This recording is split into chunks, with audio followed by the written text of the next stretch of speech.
আসলে সোনিয়ার আত্মচক্রান্তের শিকার এবং তার ভাগ্নির জান্নাত আক্তার ধন্যবাদ। এখন বক্তব্য আবেদন জানাই যে এই সোনিয়ার ফাঁসি এবং জান্নাতকে উচিত শিক্ষা দিবে এবং কি সাজিকে আমার ছেলে মামলা করিত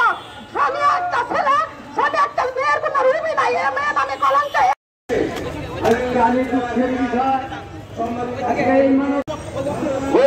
গৌতম কুমার দেব সাজুর মুক্তির দাবি চাই কারণ সাজুর পরে আমাকে হুমকি দিচ্ছে আমার ছেলেকে হুমকি দিচ্ছে আমার একটা ছেলে আপনাদেরকে জানিয়ে রাখি আমার এই সাজুর মতো আমার ছেলে বা আমার ভাই আমার ভাতিজা আমার পরিবারের কাজ যদি কারো এরকম হয় তাহলে ওই 5 জনকে টার্গেট করছে সাজুর পরে আমাদের সাথে এরকম করবে কারণ মিথ্যা মামলাটা দিয়ে রাখছে ও এরকম অনেকের সাথে করতেছে ওর ব্যবসায় এইটা ও এরকম করে ভান্ডামি করে আমি মহিলা ও আমার সাথে প্রতারণা করতেছে আমার বিভিন্ন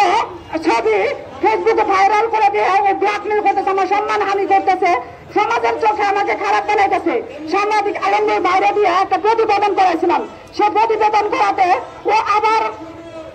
খুরশেদ আলম ভাইকে বাড়িতে নিয়ে একটা রিপোর্ট করাইছে সম্পূর্ণ মিথ্যা ও বলছে সেখানে আমি নাকি ওর বোনের কাছ থেকে টাকা নিছি ওর বোনের কাছ থেকে টাকা নিছি আমার নামে মিথ্যা একটা ইস্টামা বলে বানাইছে সেটা ও স্বীকারোক্তি দিছে অবিলম্বে চাই যে ওর বিচার হোক জান্নাতের স্বামীর বাড়ি এলাকা বললেন আপনারা যায় দেখেন এই জান্নাত কত মানুষের সাথে প্রতারণা করছে কত মানুষের কাছ থেকে টাকা নিছে ওদের বিজনেস এরকম আমরা চাই এই সোনিয়ার ফাঁসি হোক এরকম মানুষ যদি দুনিয়ার বুকে থাকে আরো অনেক মানুষের বুক খালি হবে এই মিথ্যা মামলায় মানুষ হয়রানি হবে মানুষ শান্তিতে থাকতে পারবেন চাই আমরা আপনারা পাশে থেকে এটার বিচার জীবন যাপন করবে সাজুর পাশে আপনারা সবাই থেকে আমাদের পাশে থাকবেন সাজুর পাশে থাকবে। আসসালামু আলাইকুম ভাই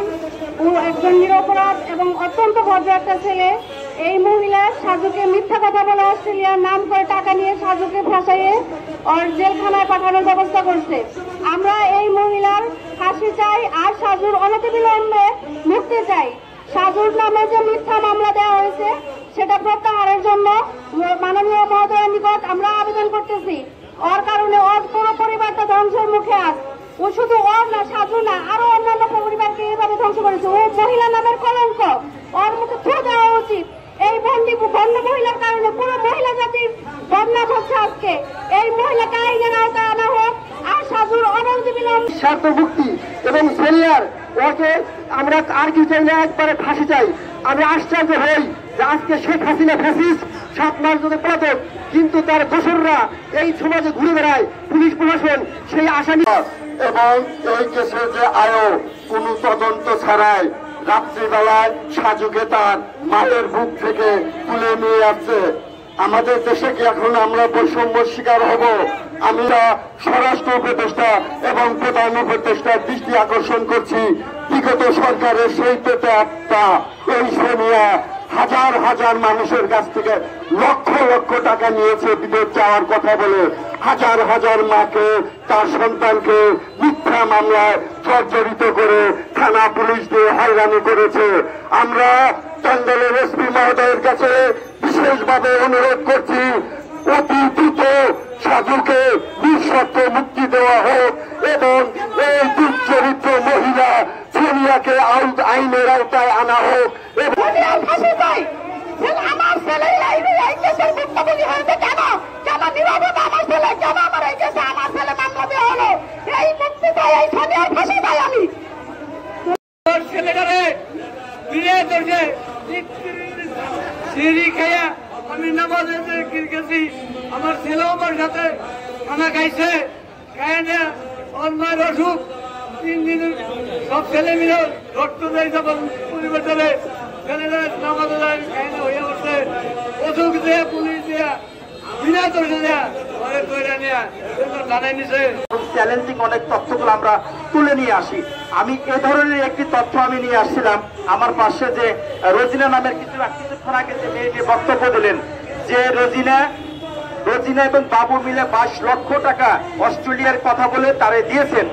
সমস্ত তথ্য প্রমাণ নিয়ে আমি তার বিরুদ্ধে একটি নিউজ প্রচার করি, একটি সাক্ষাৎকার প্রচার করি। প্রচার করার পরে আমি সোনিয়া সম্পর্কে ইতিপূর্বে জানছি যে ওর একটা ফাউন্ডেশন আছে, তবে ও যে এত ভয়ঙ্কর একটি নারী এবং ইন্টারন্যাশনালি ভাবে যে একটা প্রতারক চক্রের হ্যাকার, সেটা আমি বুঝতে পারিনি। আমার নিউজটা করার ঠিক 24 ঘন্টার মাথায় আমার পুরো পেজ থেকে, 2টা চ্যানেল থেকে পুরো লিস্টে ও সরাই ফেলায়।